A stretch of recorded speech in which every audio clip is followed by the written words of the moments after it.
So why rap biggest troll is still alive? Let's see how it is.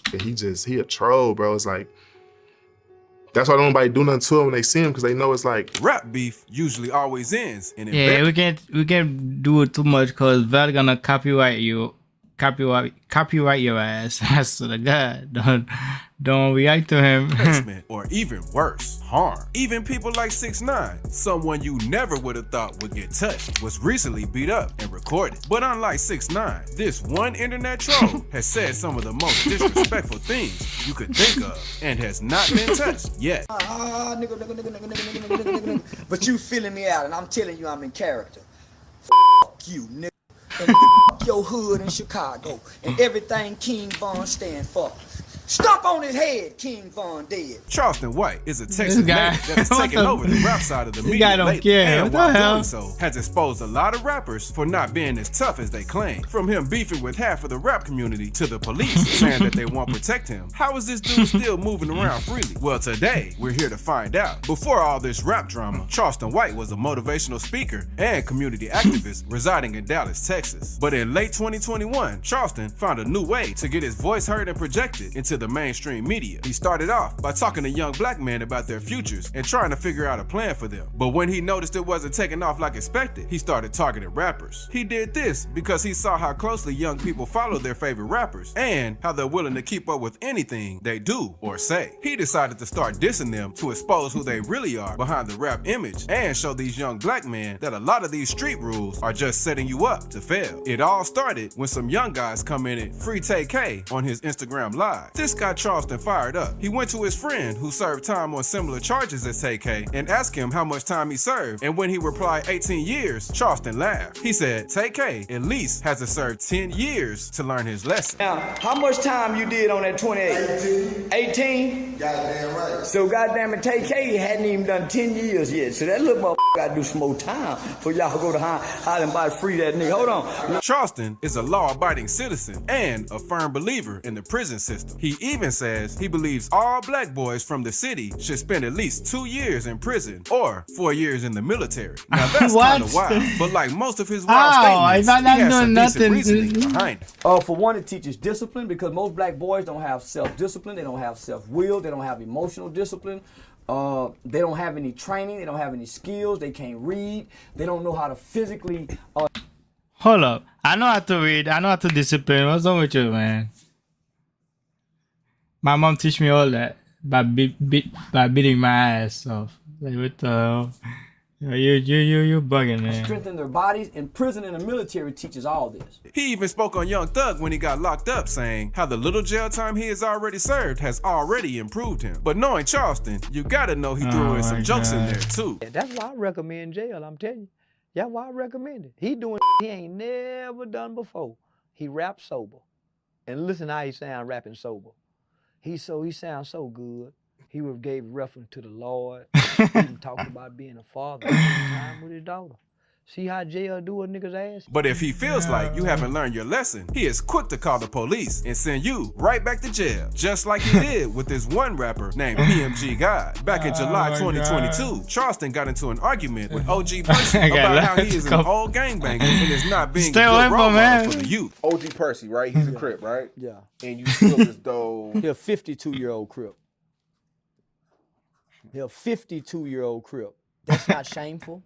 All your children have been to jail.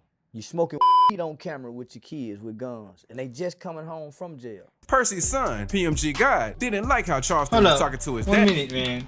Cause I gotta eat my protein bar.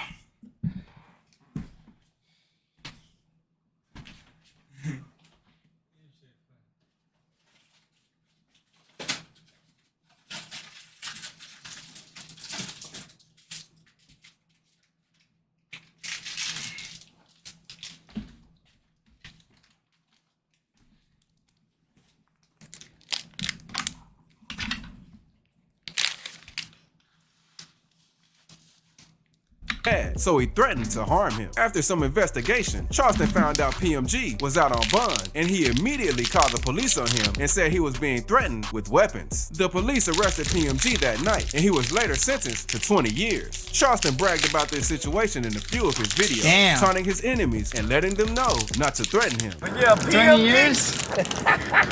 No more film. I'm the one got him arrested, remember? I'm the one made the phone call online and said that PMG was threatening me, and he got arrested that night. And guess how much time he got, y'all? 20 mother years.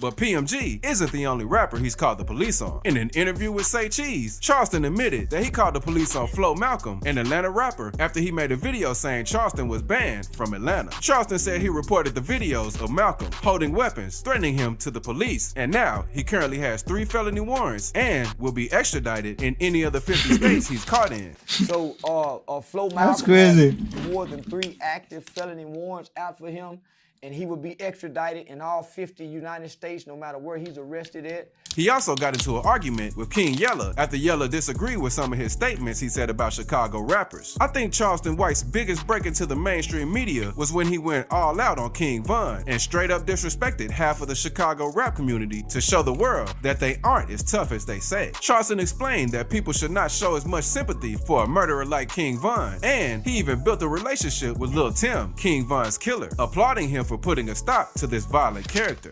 King Von professed to be a demon. When did we start loving demons? It ain't Halloween year round. King Von was a nigga that talked about these people, bragged about it in songs, but because he can tell you how well he people by rhyming, motherfucker love him. But while talking about Von, he had to include FBG Duck too. This is when King Yellow stepped in, and he said he doesn't like how Charleston is talking down on the dead. Charleston went a little too far and called Yellow's daughter some foul things, and like most parents would do, Yellow got fired up instantly. He said in an interview with Say Cheese, he was going to smack the fire out of Charleston when he saw him. When Charleston saw this interview, he called Yellow's probation officer and said he was being threatened by Yellow, and even called him a very dangerous gang member. On probation, how can I help you? Yes, ma'am. I'm trying to locate the probation officer of a well-known gang member. There's one in particular by the name of King Yella. That I was told he's on probation out of Las Vegas, but he's a well-known, influential, powerful Chicago gang leader. And this guy has went on a major platform and made terroristic threats and said that he's going to bring physically and bodily harm to me. And even though no legal action was taken on Yella, he still stays far away from Charleston because he sees how dangerous beefing with him could be. So one reason why he's untouched is due to him being so deep into the legal system and quick to call the police. And despite him being one call away from protection, the Houston Police Department doesn't want anything to do with him. While Charleston was beefing with Jay Prince, better known as the Godfather of Houston, one of his events in Houston was canceled because Jay Prince banned him, and the police said they weren't going to protect him. This surprised Charleston because he has never seen a rapper run an entire city, including the police department. So he said, forget the Houston police, he has his own weapons to protect himself. Everybody ain't scared of Jane Prince. And I'm telling Houston, y'all too. Yeah, the Houston Astros, the Houston Crips and Bloods, all the hoods in Houston. Y'all, nigga. This whole situation was crazy because if Houston police won't protect him, who will? Well, that's when he takes matters into his own hands and defends himself. Charleston has shown his self-defense collection off many times in live videos, interviews, and even in public. He carries multiple tools such as police batons, mace, brass knuckles, and even a rusty railroad Actually spike. legal. Now, what is this nigga doing with a railroad screw? He don't even know I got this little screw in my hand. And when he walk up on me, I did a nigga like that one time with this one. He didn't know what hit him. Now, I took off running. I took off running. Before that nigga can raise up, I was already in the car with my head out the window hollering, that's what you get. Now, had he would have caught me, he was gonna beat the shit out of me. And I knew it too. And when he's in legal states, he might carry some fire, as we can see when he pulled it out on an interview one time. And best believe, Charleston isn't afraid to use any of these in a real life situation. Let's look at his situation with Soulja Boy, for example. A lot of rappers who beefed with Soulja Boy in the past are now dead. And even though Soulja has nothing to do with these deaths at all, he still made it seem like he was some untouchable demon. Charleston White called Soulja out on this in an interview, saying that Soulja is a coward and he never got in the field, so he can't boast about their deaths. Soulja saw this interview and started beef with Charleston, saying that he was gonna harm him next time he saw him. I don't even play like that, bro. Y'all know I don't play like that, bro. Everybody know, bro. I do not play like that, bro. Don't get on no motherfucking live, nigga. Don't get on no motherfucking interview, nigga.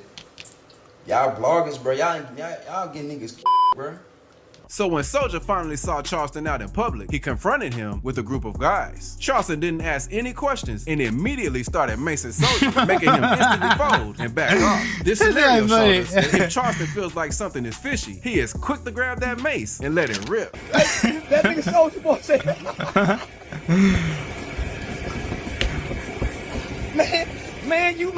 nigga say, bro, you maced me? Yeah, nigga.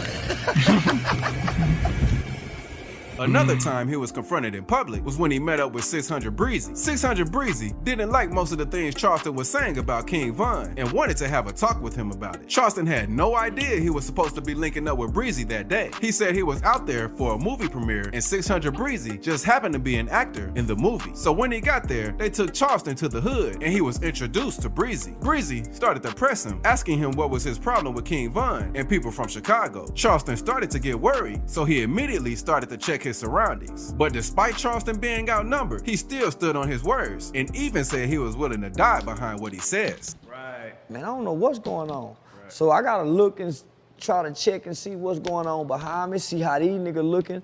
That's quick thinking. Right. So, you know, as I assess the situation, you know, you hear me say what I say, man, I'm willing to die behind what I say. After they talked, Breezy said he better not see Charleston in public or it'll be a problem. Charleston joked about it and said, I'll come to Chicago, book me, and watch I show up with the whole sheriff department. Breezy said that Charleston is dangerous because he'll start something and then call the police on you when you make a move. He's dangerous, bro. And he's dangerous for the fact that he'll throw a rock at you and then call the police on you.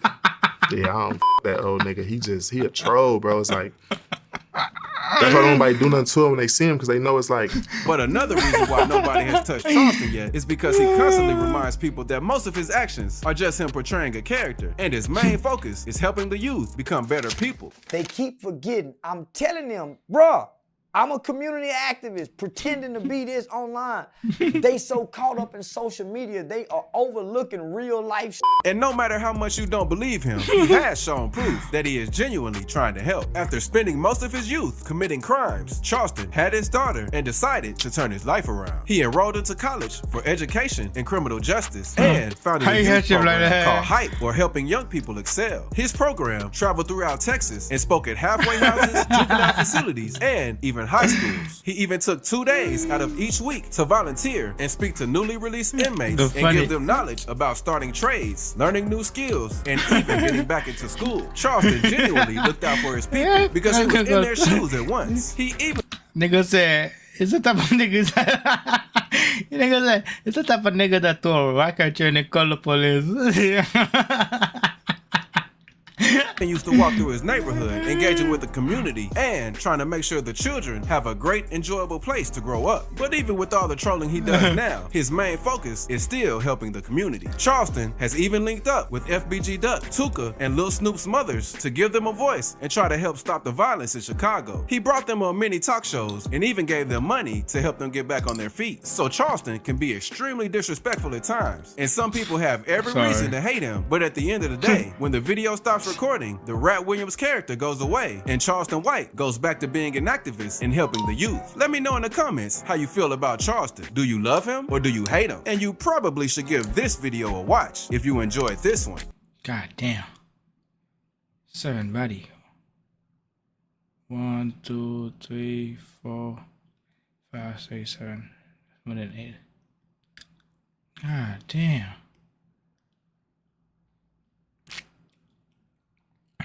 Okay, so yo, this guy funny, man. The guy called the police on your ass. Oh man.